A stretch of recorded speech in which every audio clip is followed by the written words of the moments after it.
전체적으로 우리는 굉장히 많은 다양성을 지금까지 이야기를 들었습니다. 전문가적인 입장에서, 그 다음에 사회과학자적인 입장에서, 경제학적인 입장에서, 그 다음에 개발자적인 입장에서 들었었는데요. 그러면은 글로벌 회사에서는 또 다른 측면에 어떤 다양성 포인트를 보고 있나? 혹시 우리는 오늘 정상인으로 오기는 했는데 정상이지 않은 사람들까지 포용을 하면서 만들어내는 제품이나 회사의 철학은 있는지 한번 한국 마이크로소프트 권호송 상무님께 들어보도록 하겠습니다. 권호송 상무님 준비되셨나요? 그 연사 제목은 네, 들리실까요? 데모크리타이징. 네. 예, 그럼 제목. 네, 네, 말씀하세요. 반갑습니다, 여러분. 한국 마이크로소프트의 권우성입니다. 앞에서 좋은 말씀들 많이 해주셨고, 이제는 생성형 AI가 인류에게 가장 뜨거운 기술이 되었고, 생성형 AI를 통해서 이제 우리가 무엇을 할 수 있는지, 어떤 가치를 얻을 수 있는지, 인류에게 어떤 영향을 미치는지, 이제는 많은 학자들이, 교수님 포함해서 많은 학자들, 빅테크 기업들이 많은 토론과 이제 정책들을 논의를 하고 있습니다. 우리가 이제 다양성을 이야기할 때 항상 이제 하나의 단어로 저희가 표현하는 게 D&I라고 그래갖고 Diversity and Inclusion이라는 표현을 많이 합니다. 그래서 다양성을 이야기할 때 항상 포용성을 함께 고려를 해야 됩니다. 여기 이제 우리가 다양성, 지금 AI 포럼처럼, 여기 있는 포럼처럼 AI가 다양성과 포용성에 어떤 영향을 미치는지 논의되고 있지만, 다양성과 포용성의 하위 주제 중에 큰 주제인, 큰 하위 주제인 접근성에 대해서는 상대적으로 좀 논의가 많이 되고 있지 않습니다. 근데 전 세계 인구가 80억인데 그 중에서 영구적인 장애를 갖고 있는 사람이 10억이 넘는다고 합니다. 어떻게 보면 전 세계 인구의 15% 가까운 인구가 몸이 영구적으로 불편해서, 그러니까 어시스티브 테크놀로지라고 해서 이제 보조 기술, 예를 들면 줌인, 줌아웃, 스크린 리더, 텍스트를 크게 한다든가, 이제 이런 것들은 이제 필요로 하고, 거기 아마 전 세계의 모든 분들이 일시적이거나 상황에 따른 장애를 경험하지 않을까 감히 얘기를 하고 있습니다. 저도 일시적인 장애를 갖고 있습니다. 지금 오후가 되면 저는 스크린이 잘 보이지가 않습니다. 노안이 와서.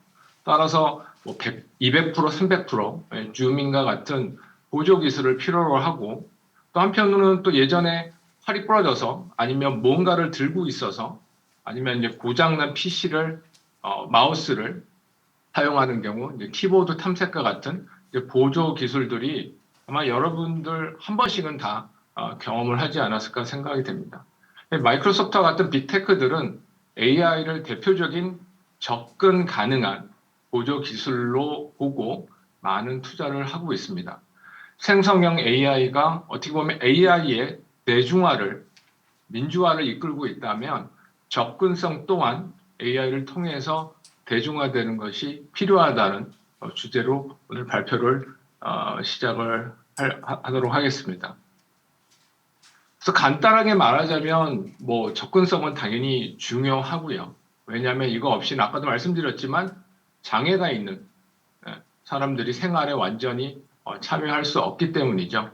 장애가 있든 없든 장애가 크거나 작거나 특정 분야에 국한되지 않고 장애가 있는 사람들도 장애가 없는 사람들과 동일하게 모든 것에 접근할 수 있어야 되는 것입니다. 그래서 교육이라든가 소셜미디어, 공원, 인플로이먼트, 이런 모든 측면에서 접근성이 보장되어야 한다는 것이죠.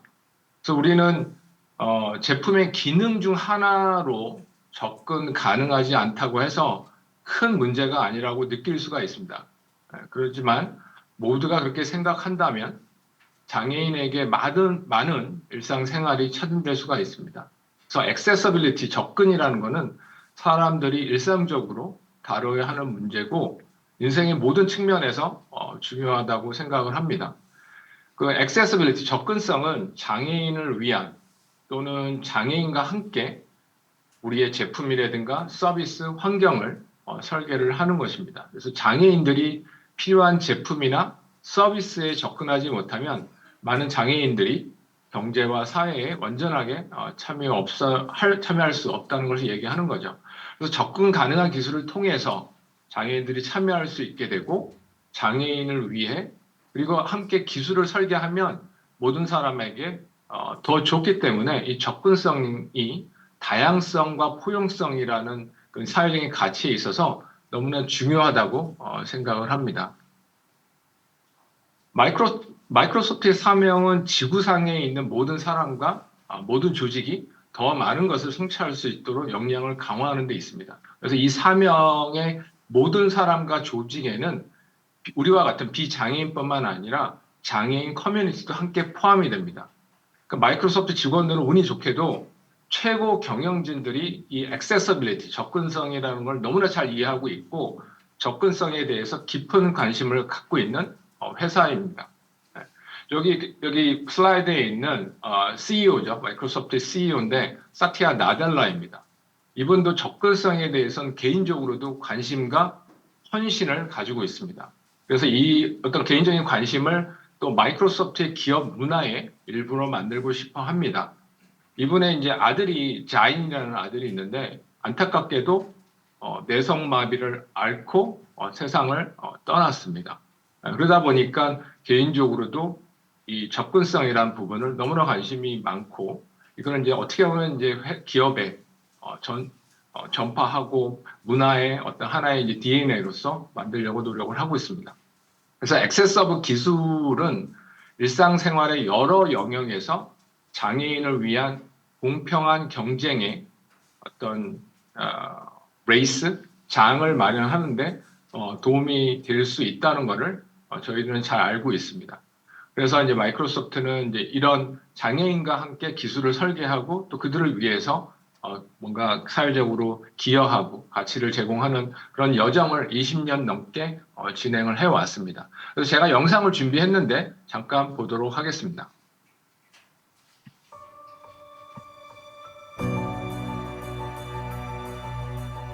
We have so many pupils who are non-verbal but still have so much to say. I want the exact same information that my hearing friends have. There are barriers to communication everywhere, but I think it's time we look at the barriers as opportunities to reach out to everyone. Soundscape fills in a lot of the mental map as you move. Approaching intersection. You can just put it in your pocket and go. With ALS, you become locked in. But we see technology as a way to give back what ALS has taken away. There's no better feeling than to hear a child say something that they've wanted to say and the look on their face after they've been able to say it. When it's reading, I see spaces between the words, and it's easy to focus on. Anjay realized that here was something that could change his life.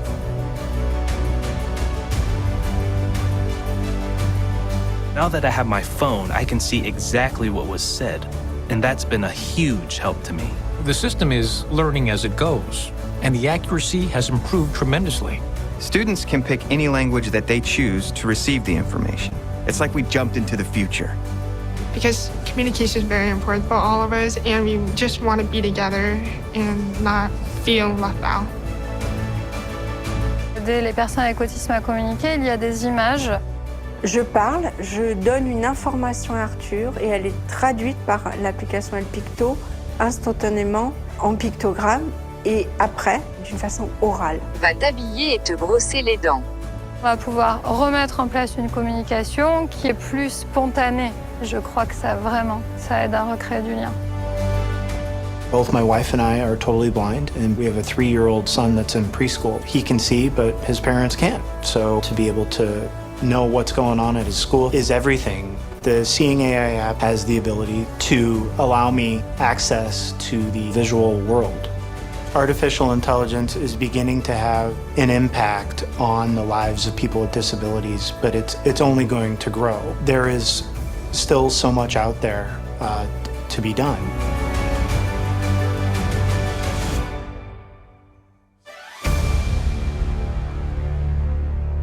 예, 뭐 짧은 영상이지만 그 루게리병, 그다음 자폐증, 청각 장애인, 시각 장애인들이 AI라는 기술을 통해서 뭔가 일반인과 같이 세상을 보고 듣고 활동을 할 수 있고 소통을 할 수 있는 그런 사회적인 가치를 얻고 있다는 어떤 영상이었습니다. 아직 시작이라고 저희는 생각을 하고 있고 이 AI를 통해서 더 많은 것을 이룰 수 있다고 저희는 보고 있습니다. 자, 그래서 접근성 어떻게 보면 우리한테 기회라고 볼 수 있습니다. 영상에서 AI가 많은 가치를 제공할 수 있지만 아까 말씀드렸죠. 아직 갈 길이 멀고 더 똑똑해야 한다고 하고 있습니다. 그래서 접근성이라는 건 우리한테 또 기업 입장에 더 많은 이제 기회로서 이제 저희한테 오고 있고요. 왜냐하면 접근성을 고려하게 되면 제품을 사용하는 모든 사람에게 이제 편리함을 이제 제공하기 때문입니다. 그래서 예를 들면 휠체어 사용자에게는 경사로가 필수적이지만 목발을 사용하거나 자전거를 끌고 가거나 유모차를 밀거나 또 뭐 배달이나 이사를 할 때도 정말 유용하게 활용을 합니다. 이처럼 또한 이렇게 청각 장애인과 이런 난청인에게 또 자막이라는 거는 게임 체인징을 할 수 있는 중요한 기술이지만 동료가 팀 회의 중에 뭐 그럴 리는 없겠지만 믹서기를 사용하기 시작하거나 주변이 시끄럽거나 내 헤드폰이 어디 있는지 모를 때도 이런 어시스티브 테크놀로지라는 건 꽤 유용하게 이제 활용이 될 수 있습니다. 특히 이제 저도 보면은 뭐 넷플릭스의 그 자막이라든가 드라마, TV에서 볼 때 그 자막은 너무나 중요한 기술이기도 합니다.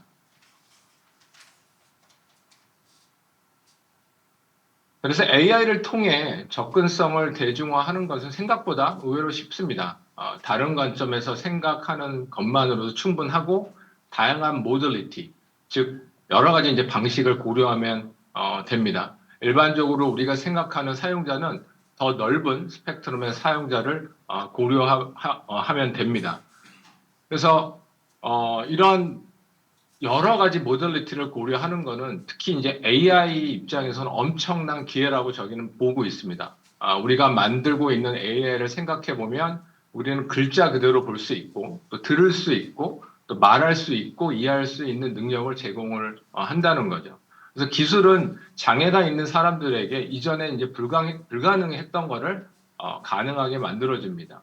아까 영상에도 있었지만 Seeing AI라는 서비스 앱은 장애가 있는 사람들에게 개인적으로 뭔가 독립성을 자립을 만들고 독립성을 만들 수 있는 엄청난 잠재력과 기존의 한계를 뛰어넘는 능력을 가져다 주고 있습니다. 그래서 AI는 접근성을 확장하고 포괄성을 광범위하게 확대하는 어떤 혁신적인 방식을 제공하는 잠재력을 갖고 있고 현재 미래에서 접근성이 어떤 혁신에서 매우 중요한 역할을 할 거라고 저희는 보고 있습니다. 그러나 이제 또 반면에 AI는 또 장애인에게 또 큰 손해를 끼칠 가능성도 있습니다. 우리가 AI가 오히려 기존의 제도적인 불평등 이슈를 제기하고 확대할 수도 있다는 겁니다. 예를 들면 채용의 편견이라든가 자율주행 자동차 길에서 장애인을 인식하지 못하는 그런 이슈가 존재할 수가 있습니다. 데이터 세트에 장애인을 표현하지 않거나 포함하지 않는 것은 또 연구자와 개발자에게 또 흔한 문제일 수가 있습니다. 그래서 포괄적인 데이터로 학습하지 않은 AI 알고리즘은 그 해당 데이터 세트에 포함되지 않은 사람들에게 잘 작동하지 않을 수 있다는 거죠. 그래서 AI 연구자들은 성별, 인종뿐만 아니라 장애와 관련해서도 뭔가 시스템의 페어니스, 공정성을 개선하는 게 필요합니다. 장애인 커뮤니티와 함께 만들어진 AI 시스템은 더 넓은 사용자 스펙트럼을 반영해서 모두를 위한 더 큰 혁신을 이끌 거라고 저희는 보고 있습니다. 또 다른 예는 음성 보조 기술입니다. 뭐 여러분들 잘 아시겠지만 음성 보조 기술은 거동이 불편한 사람들의 삶은 개선하는 데 훌륭한 이제 기회를 제공하지만 대부분의 음성 보조 기술은 음성 기술에서 가장 혜택을 볼 수 있는 구음 장애라든가 발음 장애를 포함해서 실질적인 언어 장애가 있는 사람들을 잘 역설적으로 인식하지 못하고 있습니다. 이런 걸 보게 되면 AI는 아직 초기 단계에 있다고 볼 수 있다는 거죠. 그래서 전 세계에 그래서 AI 연구자들이나 기업들은 AI 미래를 만들고 발전시키는 조직으로서 AI 기술이 사람들이 배제되지 않도록 하는 노력이 필요합니다. 그래서 이를 위한 최선의 방법 중에 하나가 장애가 있는 개발자나 AI 엔지니어가 AI를 구축하는 연구나 과제에 포함될 수 있도록 해야 되는 게 필요합니다. 그래야 모두를 위한 더 공정한 미래를 만드는 데 도움이 될 수가 있습니다. 그래서 마이크로소프트 같은 경우는 여기 이제 영상을 제가 또 하나 준비했는데 여기 출연하는 직원들은 다 마이크로소프트 직원들입니다. 이분들은 다 개발자이고 기획자인데 다 몸들이 불편하신 분들입니다. 그래서 이들이 생성형 AI를 통해서 어떻게 활용하고 어떠한 가치를 얻고 있는지 영상을 보고 보시도록 하겠습니다. AI has a massive opportunity to help people with disabilities like me. I'm going to show you some of my favorite features that help improve my productivity on the daily basis. And I'll just go into Copilot and say, summarize this email. I'm able to really use my voice through the microphone and voice access that's built into Copilot. I say, tell me the changes in accessibility for the past month. I'm going to launch Word. Describe what you'd like to write, including notes or an outline, and Copilot can generate a draft to help you get started. In this case, I'm going to ask it to write about the history of computer science. History of computer science. Generate. One of the things that is challenging when you have dyslexia is writing. So to help with that, I will ask Copilot to write a draft email. I'm going to ask it to still keep my tone because I want it to sound like me, and I want it to be short, asking Mary to do a pre-read of the document. And it's now generating a template email, which is short and sweet, which is a brilliant productivity enhancement for me. When I think about generative AI, I think about things that I've done in my 20+ year career in accessibility that we've not been able to do before now. And some of these things are literally life-changing. This process without Copilot usually takes an hour, but this took 3 minutes. It's important to give me the time back to work on the things that I love. And generative AI does that. If you want to make AI more accessible and better for you, use it and provide feedback. I'm excited about the possibility that it will help bridge the disability divide. 참고로 아까 정상적으로 계신 분은 난독증을 읽기 장애를 갖고 계신 분입니다. 그래서 시간이 매우 오래 걸렸는데 책 읽고 뭔가 이메일 리딩하는 거 이런 것들을 AI 생성형 AI를 통해서 아주 짧게 그 리드 타임을 줄였다 이렇게 얘기를 하고 있습니다. 그래서 마지막 장입니다. 이제 정리를 하도록 하겠습니다. 장애가 있는 사람들을 위한 혁신적이고 포괄적인 AI 미래를 구축하기 위해서 세 가지를 고려할 것을 제안을 드립니다. 첫 번째가 이제 장애인들이 AI 서비스를 사용해서 직접 접근 가능한 AI 솔루션을 개발할 수 있도록 뭔가 접근 가능한 플랫폼에 대한 제공이 필요하고, 두 번째로 파운데이션 모델이 장애인들을 고려돼서 만들어지고 학습되도록 포괄적인 어떤 기반 파운데이션 모델의 구성이 필요하고요. 마지막으로 접근성이 향상될 수 있도록 AI 주도로 서비스를 개발하고 이제 운영하는 겁니다. 그래서 이 세 가지는 각각이 독립적으로도 필요하지만 상호 도움이 되기 때문에 상선순환이 되는 사이클을 가지고 있습니다. 장애가 있는 사람들을 위한 혁신적이고 포괄적인 AI 미래를 구축하기 위해서 말씀드린 이 세 가지를 고려해서 실질적인 다양성과 포용성이 실천될 것으로 저희는 믿고 있습니다. 마지막으로 우리가 민주주의를 수호하고 사회적인 불이익을 해결하기 위해서 최선을 다하는 것처럼 AI가 편견의 장벽을 허물고 보다 공평한 미래를 향한 문을 열어줄 거라고 저희는 생성형 AI를 통해서 그걸 열어줄 것이라고 저희는 믿고 있습니다. 저는 발표를 여기서 마치도록 하겠습니다. 감사합니다. 네, 권호성 이사님 발표 감사합니다.